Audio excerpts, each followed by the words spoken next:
الحمد لله رب العالمين والصلاة والسلام على سيد المرسلين أما بعد فأعوذ بالله من الشيطان الرجيم بسم الله الرحمن الرحيم الصلاة والسلام عليك يا رسول الله وعلى آلك وأصحابك يا حبيب الله الصلاة والسلام عليك يا نبي الله وعلى آلك وأصحابك يا نور الله۔ فرمان مصطفیٰ صلی اللہ علیہ وآلہ وسلم ہے کہ مجھ پر درود شریف کی کثرت کیا کرو، بے شک تمہارا مجھ پر درود شریف پڑھنا تمہارے گناہوں کے لیے مغفرت ہے۔ اللہ تبارک و تعالی ہم سب کو کثرت کے ساتھ درود و سلام پڑھنے کی توفیق عطا فرمائے۔ آپ دیکھ رہے ہیں میرا یوٹیوب چینل، میں ہوں محمد عمران رضا اتاری، اور میں تمام دوستوں سے گزارش کروں گا کہ ویڈیو کو مکمل دیکھیں، لائک اور شیئر کریں اور چینل کو سبسکرائب کرنا ہرگز نہ بھولیں۔ بین محمد عمران رضا اتاری، خوش دن my YouTube channel, stay with me and watch full video اے واللہ۔ آج کی ویڈیو بڑی اہم ہے اور میں گزارش کروں گا کہ مکمل دیکھیں کہ عذاب سے چھٹکارا پانے کے اسباب۔ میرے بھائیوں، اللہ تبارک و تعالی وہ بڑا رحم کرنے والا ہے، رحیم ہے، کریم ہے۔ تو جب وہ رحمت کرنے پر آتا ہے تو یوں بھی سبب بناتا ہے کہ کسی ایک عمل کو اپنی بارگاہ میں شرف قبولیت عطا فرماتا ہے اور پھر اسی کے باعث اس پر رحمتوں کی بارش بھی کرتا ہے۔ لہٰذا ایک حدیث پیش کی جاتی ہے، مکمل سنیے گا۔ آقا صلی اللہ تعالیٰ علیہ وسلم ارشاد فرمایا کہ میں نے آج رات بڑا عجیب خواب دیکھا ہے کہ جس میں ایک شخص کو دیکھا کہ اس کی روح قبض کرنے کے لیے ملک الموت علیہ السلام تشریف لائے، پھر اس بندے کی ماں باپ کے ساتھ حسن سلوک والی نیکی آ گئی اور اس کو بچا لیا۔ پھر فرماتے ہیں کہ ایک شخص پر عذاب قبر چھا گیا لیکن اس کی وضو کی نیکی آئی اور اس نیکی نے اسے بچا لیا۔ پھر فرماتے ہیں کہ ایک شخص کو شیاطین نے گھیر لیا لیکن ذکر اللہ عز و جل کی نیکی آ گئی اور اسے شیاطین سے بچا لیا۔ پھر فرماتے ہیں کہ ایک شخص کو عذاب کے فرشتوں نے گھیر لیا لیکن اسے اس کی نماز نے بچا لیا۔ ایک شخص کو دیکھا کہ پیاس کی شدت سے زبان نکالے ہوئے تھا اور ایک حوض پر پانی پینے جاتا مگر اسے وہاں سے ہٹا دیا جاتا، لٹا دیا جاتا کہ اتنے میں اس کے روزے آ گئے اور اس کی اس نیکی نے اس کو سیراب کر دیا۔ سبحان اللہ۔ پھر فرماتے ہیں کہ ایک شخص کو دیکھا کہ جہاں انبیاء کرام علیہ السلام حلقے بنائے تشریف فرما تھے اور وہ ان کے پاس جانا چاہتا ہے، انبیاء کے پاس جانا چاہتا ہے، لیکن دھتکار دیا جاتا ہے کہ اتنے اس کا غسل جنابت آیا اور اس نیکی نے اس کو میرے پاس بٹھا دیا۔ سبحان اللہ۔ پھر فرماتے ہیں کہ ایک شخص کو دیکھا کہ اس کے آگے پیچھے دائیں بائیں اوپر نیچے اندھیرا ہی اندھیرا ہے اور وہ اس اندھیرے میں حیران و پریشان ہے، تو اس کے حج عمرہ آ گئے اور ان نیکی نے اس کو اندھیرے سے نکال کر روشنی میں پہنچا دیا۔ سبحان اللہ۔ پھر فرماتے ہیں کہ میں نے دیکھا کہ ایک شخص کو دیکھا کہ وہ مسلمانوں سے گفتگو کرنا چاہتا ہے، بات کرنا چاہتا ہے، لیکن کوئی اس کو منہ نہیں لگاتا۔ پھر اس کی صلہ رحمی یعنی رشتہ داروں سے حسن سلوک کرنے کی نیکی نے مومنین سے کہا کہ تم ان سے بات کرو، تو مسلمانوں نے اس سے بات کرنا شروع کر دیا۔ سبحان اللہ۔ پھر فرماتے ہیں کہ ایک شخص کے جسم اور چہرے کی طرف آگ بڑھ رہی تھی، وہ اپنے ہاتھ سے بچا رہا تھا تو اس کا صدقہ آ گیا اور اس کے آگے ڈھال بن گیا اور اس کے سر پر سایہ فگن ہو گیا۔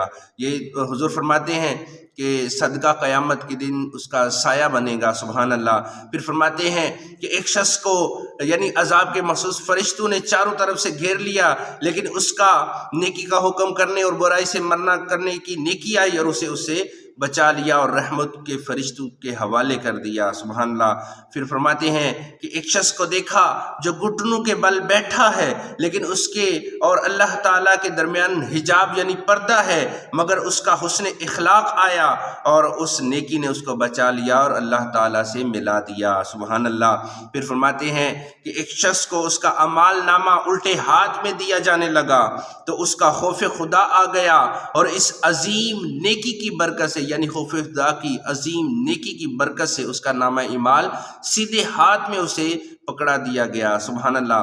پھر فرماتے ہیں کہ ایک شخص کی نیکیوں کا وزن ہلکا رہا مگر اس کی سخاوت آ گئی اور نیکیوں کا وزن بڑھ گیا۔ پھر فرماتے ہیں کہ ایک شخص جہنم کے کنارے پر کھڑا تھا مگر اس کا خوف خدا میں رونا آ گیا اور وہ بچ گیا۔ پھر ایک شخص جہنم میں گر گیا لیکن اس کا خوف خدا میں بہائے جانے والے آنسو آ گئے اور ان آنسو کی برکت سے وہ جہنم سے بچ گیا۔ پھر فرماتے ہیں کہ ایک شخص پر پل صراط پر کھڑا تھا اور ٹہنی کی طرح لرز رہا تھا لیکن اس کا اللہ عز و جل کے ساتھ حسن سلوک یعنی حسن زن آیا، یعنی اللہ سے اچھا گمان رکھنے والی نیکی آئی کہ وہ رحمت کرے گا، تو اس نیکی نے اسے بچا لیا اور پل صراط سے گزر گیا۔ پھر فرماتے ہیں کہ ایک شخص پل صراط پر گھسٹ کر چل رہا ہے ایک اس کا مجھ پر درود شریف پڑھنا آ گیا اور اسے کھڑا کر دیا اور پل صراط پار کروا دیا۔ سبحان اللہ، سبحان اللہ، کیا شان ہے میرے آقا کی۔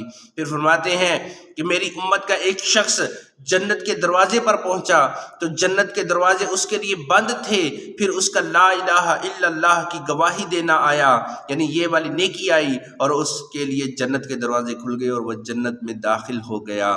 سبحان اللہ۔ پھر فرماتے ہیں، حضور فرماتے ہیں کہ میں نے خواب میں دیکھا کہ کچھ لوگوں کے ہونٹ کاٹے جا رہے تھے۔ میں نے جبرائیل علیہ السلام سے دریافت کیا کہ جبرائیل یہ کون لوگ ہیں؟ تو انہوں نے عرض کیا یا رسول اللہ کہ یہ وہ لوگ ہیں جو چغل خوری کرتے ہیں۔ اللہ اکبر۔ پھر فرماتے ہیں کہ کچھ لوگوں کو زبانوں سے لٹکا دیا گیا۔ میں نے جبرائیل علیہ السلام سے ان کے بارے میں پوچھا تو انہوں نے بتایا کہ یہ لوگ بلا وجہ لوگوں پر الزام گناہ یعنی گناہ کے الزام لگایا کرتے تھے۔ میرے بھائیوں، آپ نے ملاحظہ کیا کہ اطاعت والدین، وضو، نماز، روزہ، ذکر اللہ عز و جل، حج و عمرہ، صلہ رحمی، نیکی کا حکم دینا، برائی سے منع کرنا، صدقہ، حسن اخلاق، سخاوت، خوف خدا عز و جل میں رونا، نیز اللہ عز و جل کے ساتھ حسن زن وغیرہ وغیرہ نیکیوں کے سبب اللہ عز و جل نے وہ لوگ جو عذاب میں مبتلا تھے ان نیکیوں کی برکت سے ان پر کرم فرما دیا، انہیں عتاب و عذاب سے رہائی مل گئی۔ بہرحال یہ اس کے فضل و کرم کے معاملات ہیں۔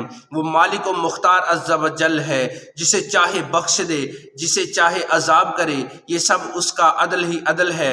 جہاں وہ کسی ایک نیکی سے خوش ہو کر اپنی رحمت سے بخش دیتا ہے، وہیں کسی ایک گناہ پر جب وہ ناراض ہو جاتا ہے تو اس کا قہر و غضب جوش پر آ جاتا ہے اور پھر اس کی گرفت نہایت ہی سخت ہے۔ جیسا کہ ابھی گزشتہ طویل حدیث کے آخر میں سنا کہ چغل خوروں اور دوسروں پر گناہ کی تہمت باندھنے والوں کا انجام بھی ہمارے پیارے آقا صلی اللہ علیہ وآلہ وسلم ملاحظہ فرما کر بتا کر ہمیں خبردار کیا ہے۔ لہٰذا عقل مند وہی ہے کہ بظاہر کوئی چھوٹی سی بھی نیکی اسے ترک نہ کرے، اسے نہ چھوڑے۔